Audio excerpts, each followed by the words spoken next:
சிங்களத்தீவினுக்கூர் பக்கத்துல வா.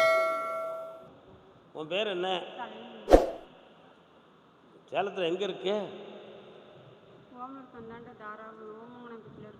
கண்ணை மூடி பார்ப்போம்.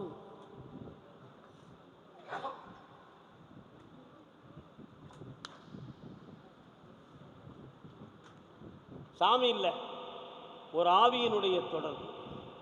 அதை மாற்றி தந்துடுவேன். இன்னொரு தடவை கால் வந்துடுவான். உட்கார் நல்லா. இந்த அப்படி குடி குடி.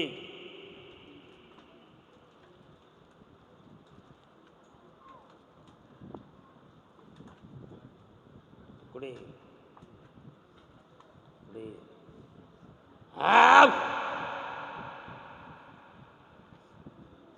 மெல்ல மெல்ல நீர் நின்றும். காப்பாற்றிட்டார்.